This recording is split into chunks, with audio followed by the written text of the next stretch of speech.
Well, hello everybody. Here we are in the lovely Red Monk Austin office. I'm Michael Cote, as always, available at peopleoverprocess.com, and I'm joined by a guest here. I'm Mark Hinkle from Zenoss, where I'm the VP of Community. What we're going to talk about today is you guys recently put out a survey among your user base, basically about it was kind of a mixture of what do you think of open source, to paraphrase it, and then also kind of some usage metrics about virtualization and cloud use and things like that. So if I remember right, you had multiple surveys that you guys conducted at various places and times and kind of combined them together. The first survey we did was among the attendees at Usenix LISA, and LISA stands for Large Installation System Administrator Conference. Mm-hmm. And we also did a survey of the same questions among the Zenoss open source user base. Okay. So at LISA, the demographic are usually server administrators for organizations with large numbers of virtual or physical servers, so 500 or more. Right. And then among our user base, we have a broad variety of people who do networking, server application, virtualization, and gave us a more rounded view of IT management. And then we asked them about their open source usage and their general systems managed usage. And were they all Zenoss users or customers, or? All users of Zenoss. You guys actually pulled together a presentation that highlights some of the more interesting findings, and so I wanted to kind of go over some of those things. And the first one, basically, that a lot of people pay attention to is the, I guess you could call it the mainstreamization of using open source. I think that overall, the shift was everybody knows that they're using open source and they're fine with it. Right. And I think there was a large percentage of the early adopters that say no big deal, but I think there's also a shift now of that, if you go with the Jeffrey Moore technology adoption curve, I think more of the mainstream now is adopting open source, and they're adopting it for business reasons and not for political or personal or that's not for the rainbow and sandal reasons. Exactly, and I think that's a big shift. Is it's legitimate now, right? And Linux on the server, Apache in the web server.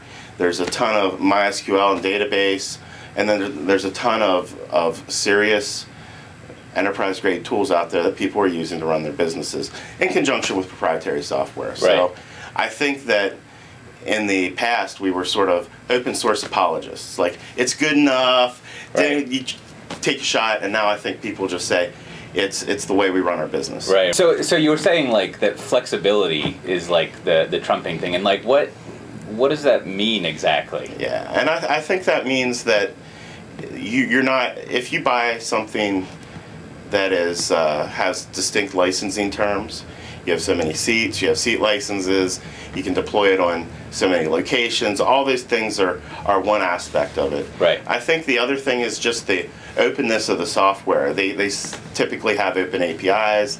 The data is not obfuscated. So if, for example, in Zenoss, if you don't like the way that we report, the data is there in a MySQL database, and you could use a BI tool to pull reports. I think integrations, points, customization.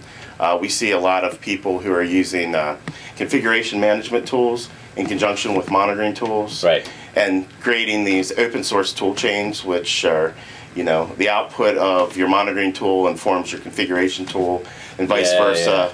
And then you can automate from that too. I mean, taking tools, and I'm speaking from a management standpoint, but pretty much any kind of set of open source products put together, you can start doing more tightly integrated infrastructure than you can a lot of times with proprietary closed source limited API tools. After flexibility, lower cost was by far the biggest answer. But then easy to deploy, which I thought was ironic, because in the early days of, like, even Linux, you didn't, like Slackware days. You didn't have that it's seamless install experience like you did on, like, Solaris on Sun hardware. Right. I mean, that was not the same. It was that low barrier to get deployed wasn't there, and now I think it is. And we also have quality as ironically for a distributed, and a lot of these things are distributedly developed. Their quality was very high on the list of why people wanted to use it. And then the lowest reason, and we only asked 5 questions, was source code, which is one of the things in the early days of open source people touted as, oh, I need the source code. Right. And I think that was a security blanket. I think very few people actually hacked on the code. Well, also in this bundled survey, if you will, that you guys did, you talked about things, technologies people were using and how they were managing their infrastructure. And so the first area that you guys went over was virtualization, which is sort of, I mean, it's funny, like, everyone's kind of cloud crazy nowadays, but really virtualization is sort of like the part of the iceberg underneath the water, right? It seems to be huge out there. And so, like, what, the big thing people are curious about nowadays, or one of the big things, is what the hypervisor spread is. Like, what virtualization platforms people are using. And what did you guys see in your survey? We saw that VMware, far and above, was the most widely deployed virtualization technology in almost 80% of the enterprises that we surveyed. And that's what we would expect. They have high penetration, Fortune 5000. Right. They are enterprise-grade virtualization, and they have management tools that are good around that. The surprising thing was that even though VMware had far and away the largest market penetration, there was still 20% of our users or more that were using KVM, Zen, and then VirtualBox, which is the virtualization technology from Oracle. So in addition to finding just sort of the usage numbers of different hypervisors, like, did you guys ask questions about how people were using virtualization and how it kind of fit into their process? We asked them about their preferences on using virtualization. So did they prefer to use it versus deploying natively on hardware? And about 40% said, yes, we prefer to install in a virtual instance.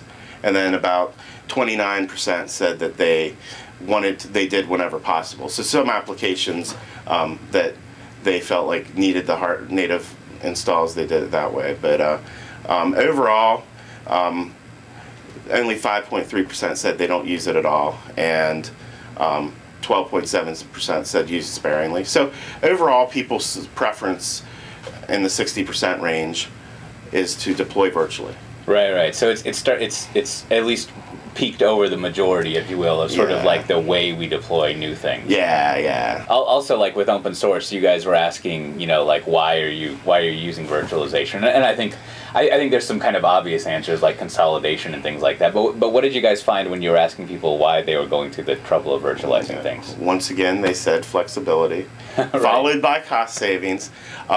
The interesting thing that labor cost savings was very low, less than 10%, as was administration ease of use. So it wasn't easy to use because there's a lot more, just by the very nature of virtualization and splitting up machines, you have a lot more servers, it seems. Right. It's just the flexibility in how you deploy them still seems to trump ease of use. I mean, basically, it's just it's so much quicker and easier to bring things up and bring them down and deploy them and control everything. And that's the kind of flexibility people are going for here. The last topic that you guys talked about, and you, like we were saying, kind of once you get used to virtualizing things, it kind of lays that foundation of doing cloud computing, essentially.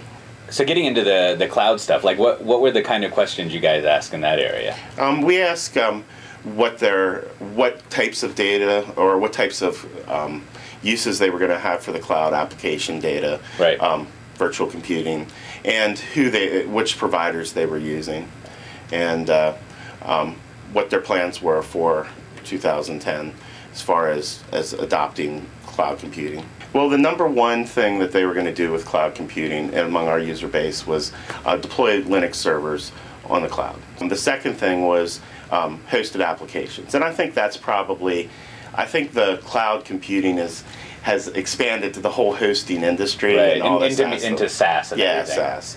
So people that were doing CRM messaging, like hosted Outlook, things like that, were second. And then number 3 was hosted Windows, and then hosted virtual servers that were other flavors, so Sun, things like that, were much lower. And then hosted data, 25% of the users were going to do hosted data. So taking those desires, what was the ranking of the hosters or the cloud providers people were looking at? So the most popular cloud hosting provider, and it was phrased in a way that we implied servers. So people that are doing computing in the cloud, it was Amazon, which had 43.9% of the market. Right, sort of the VMware of the cloud. Yeah, and really they are the market leader. Yeah. And you would expect that just by the fact that they are the low-cost entry, so they're going to have the most users. Right. The thing that I found surprising with number 2 was Google App Engine. Oh, right. Which is really sort of this, app-specific compute environment. Yeah, you wouldn't expect like operators, like the sysadmin types who you were asking to, because that's more of a developer cloud. Yeah. That was the surprise. And then Microsoft Azure I was surprised that Microsoft Azure, given that Windows hosting was farther down on our other list of the plans, that Microsoft Azure, and their cloud hosting platform, was number 3 with 22% of the people. And it's a similar sort of thing where it's an application platform, and they don't really have compute, if you will. So that's interesting. So, I mean, being like a management company, I mean, you guys must have been interested in how people are managing cloud stuff, and what was the extent of management people were doing? Like, how are they automating things and setting things and things like that? And that's actually the surprise to me, at least, is that you now have the power to spin up hundreds or thousands of servers almost instantaneously, but they weren't automating. So they weren't automating the starting and stopping based on loads. Only 28% or so were automating the starting and stopping of virtual instances based on demand and other management tasks. So they're still doing a lot of manual work. Yeah. So I think that's the real promise is cloud has some of these advantages from capital expenditure. They have better flexibility in how you deploy it. But for them the next evolution, I would say, is to really see automated management of virtual systems based on enterprise conditions. Well, great. Well, I appreciate you taking all this time to kind of share the bundle of surveys that you had with us. It's always good to have data. Yeah, thanks. Thanks for having me.